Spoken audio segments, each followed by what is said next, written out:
A decade ago, there was a fairly large diocese in the Midwest that ran a major media campaign to invite people to come back to Mass. It was wildly successful in the first year. Mass attendance had grown by 25%. The following year, they did the study again, and the number had returned to the baseline. The diocese had invited these Catholics to come home, but then reminded them of why they had left in the first place.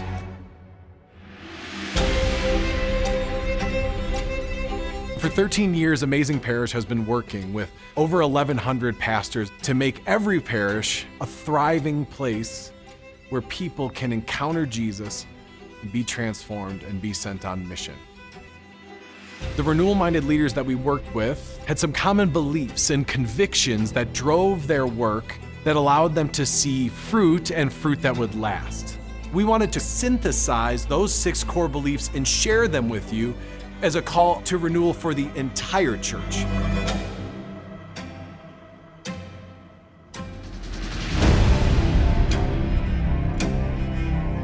The church exists in order to evangelize. The church exists to make disciples. The church exists so that more people can come to know the life and life to the full that they were made for in the communion of the Catholic Church. We're living in a change of era. The tidal wave of secularism in some ways means that the entire missional context of the church has changed. All leadership in the church today is change management. There is no just keep the things how they always were, tend the flocks how they've always been. The predominant cultural situation has changed so much around the church that we have to change with it. The parish is the most important place where renewal has to take place in the church. When most people in the United States or globally think about the Catholic Church, they think about their local parish first. If the parish is the indispensable place of mission, then the renewal of that parish, the pastor's leadership is irreplaceable. The pastor is the spiritual father of a parish, and his authority, his governance, his leadership in the parish is actually desired by God for a particular reason. The pastor doesn't need to be circumvented or worked around. A pastor needs help.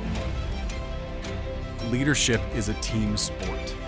If pastors are so overwhelmed that they're becoming ineffective and risking burnout, a healthy leadership team doesn't just drive transformation in the mission, it saves vocations. The first task of any leadership team of renewal-minded leaders is to change the culture of the organization that they lead. The way that the culture of a parish actually changes is from the inside out, when more and more people begin to live as Jesus and the apostles did. They lived a culture of 3 things: active discipleship, a culture of unceasing prayer, and a culture of healthy teamwork. If these beliefs resonate with you, we would be honored to accompany you, to walk alongside of you as you lead renewal in that portion of God's kingdom that He has appointed to your authority. God bless you, and you're in our prayers.